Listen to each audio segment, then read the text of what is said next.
Alright guys, here we are again. I didn't think I'd have to make this video. Some part of me didn't want to. You can tell maybe already by my tone how I might feel about this topic, but I personally think this needs to be done. It needs to be made. Let's get into it. You saw the title, Aegis of the Immortal. This is a really bad item. It's not unpickable. I'm going to just go ahead and, give a quick preemptive self-defense. This is not an item you should never pick, because there's so many items in the game that are basically borderline useless in some specific circumstance, like for example, something that's like synergy-based or alliance-based that you can't really take, or many just trash tier items like Force Staff or Cloak. Aegis is better than these, and these are the situations where, if you must pick Aegis, Aegis can be a solid item.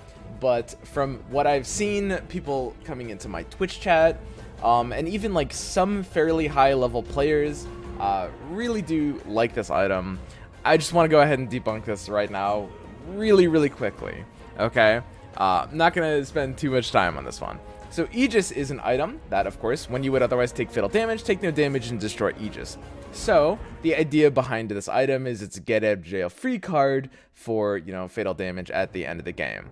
So this is an item that is almost a bit weaker by its timing. It drops in tier 2, and it would actually be a stronger item, or, you'd have a higher pick rate of this item if it dropped in tier 3 instead, which is very counterintuitive, but because tier 3 has so many situational items that you normally won't be able to take, like elusive targets, pocket sand, etc., and because you see Aegis so early, into the game otherwise, and you don't really want to pick this item that early, I would very happily take this in a lot of like tier 3 item shops. I do this a lot if I see like, elusive target, Dragon Sword, and an Aegis on something like round 20. Of course I'll take the Aegis. It's not that bad, and Aegis almost paradoxically is kind of better the later you get it. In a strange way. I mean relative to other items, because other items you want to get as early as possible, and Aegis it doesn't matter when you get it, right? So let's go ahead and think about what's going to happen in a round 3 item shop. You are, in round 3 of the game, and let's say, your options are Cloak, Claymore, and Aegis of the Immortal. Alright? So, basically, the idea is we can immediately rule out Cloak. As I already mentioned before, Cloak is basically a non-item, right? It's even worse than something like Aegis. This effect has almost no ability to influence the outcome of the game, compared to basically any other item. So we have Claymore versus Aegis in round 3. Aegis is shiny, it's a tier 2. It feels very good when you get this, right? And that's the main thing I want to point out here, because when you get Aegis of the Immortal, it's like, ooh, okay. At the end of the game, it's like, wow, my Aegis just activated. Sometimes you land 2 higher ranks. It's like, ooh, I was gonna get 6th, but now I got 4th because my Aegis popped, and that feels good as a player. It makes you think, wow, that just had an impact. Let's actually think what happens if we choose Claymore on round 3, okay? So if we choose Claymore on round 3, 21 attack damage is pretty solid. Now, Claymore is not a high-tier item. Chainmail, Blightstone, Brooch of the Martyr, Vitality Booster, Gloves of Haste are all better items. Claymore is a bit better than Tranquil Boots. Claymore is pretty low tier for tier 1 items. But if we choose Claymore early, let's imagine how rounds 4 through 19 play out. Now, before round 20, there are a total of 15 human opponent rounds, right? In those rounds, 21 additional attack damage is going to help you secure a few fights.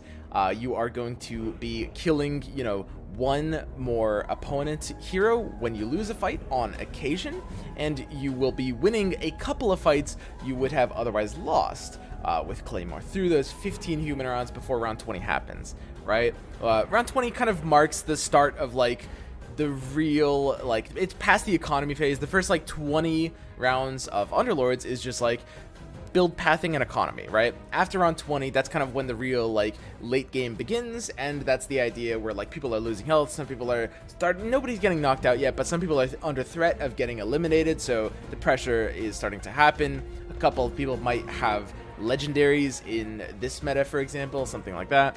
So let's think about those 15 rounds. How much health are we going to get from this Claymore? Well, on average, it's going to be something around something like 10 health, probably, right? You're going to have the health that you get every time you kill one additional hero. It will give you health. And every time you win a fight that you otherwise would have lost, it not only gives you probably one, if not two health, but it gives you gold. And early gold is very important because it compounds as well, right? So by the time you even hit round 20, you are going to be looking at already more than the amount of health than Aegis will save you at the end of the game, right? Typically. There might be some exceptions to this. It depends on your composition. But the most important thing to understand about how fights work in Underlords is that they're extremely snowbally. Early DPS, like a little bit of extra damage into a fight, 21 attack damage in the first like 10 rounds of the game is like half a hero's worth of DPS, right? So when you have 21 attack damage, you know, you have something like 4 heroes and they have 4 heroes, but if you have a Claymore, you kind of have 4.5 heroes, which is a pretty big advantage from a DPS standpoint. And maybe you can put this on a hero that, you know, multiplies with it. And again, Claymore is just an example. It could be any other tier 1 item, right? But the point is that fights are very snowbally. So, you know, if you have a little bit of extra strength early on into a fight, the end result of the fight can actually be very drastically different based on you killing their DPS like very slightly earlier. And any item that impacts boards will just give you more health at the end of the game than something like Aegis, especially in the form of gold, which allows you to use your health more effectively. Basically, that's it. So the question then becomes, why do people like Aegis? And there's a very simple answer, which is it has a very kind of visceral and immediate and observable impact, right? It feels good. When you pick Aegis, you're like, okay, so in 20 rounds from now, I get to see exactly what my item is doing, right? And, you know, you finish the game. Sometimes it's a big swing. Sometimes you finish like 3rd place instead of like 7th place, right? But the problem is that is happening with basically any other item that you can choose that has like a decent function. Even the slightly less good items like Claymore or Blade Mail or like Octarine Essence, these are items that are increasing your health by the time you hit like round 20, round 25, and even slightly increasing your like end game board state as well, right? They just don't have as much of a visible impact. That's it. And so Aegis kind of like gets a lot of it steals the show, you know, but these items are putting in work and they're very, very good to choose compared to something that does nothing for the first 30 rounds of the game. All right. So then there's one final point I want to make, which is the argument some people have said that is Aegis has some unique functionality over some other items in the game in that it allows you to kind of like play more safely or play more greedy. Okay. This is a little nonsensical. The reason for that is because, again, when you pick an item, particularly early on in the first 3 rounds, sometimes like, you know, round 10, particularly early on, that will literally translate to having more health by like round 20 or round 25, right? By the time your health is mattering as a resource, you will have more health by then. It does the same thing as Aegis, but better, right? Aegis does not have a unique function in this way. It is not some special thing that allows you to have more health at the end of the game. Every item gives you more health at the end of the game, but these items do it in a better way. I would say Aegis is probably on round 3. I think it might be somewhat comparable to Tranquil Boots, which I ranked again between Claymore and Cloak.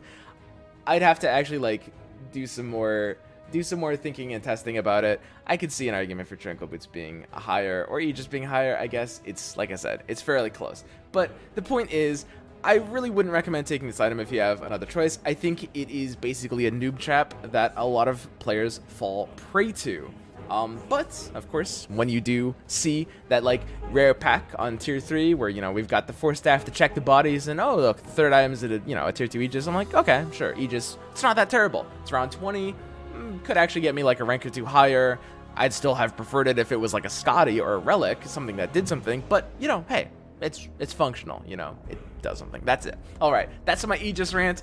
Again, this is not my, it's not my normal tone for my videos. It's just, I can't tell if they're trolls, but there's there's a lot of Aegis loyalists that have been coming up to me lately and trying to red pill me on Aegis. I personally am not having none of that. Okay, so that's it. That's my Aegis video. Don't pick Aegis.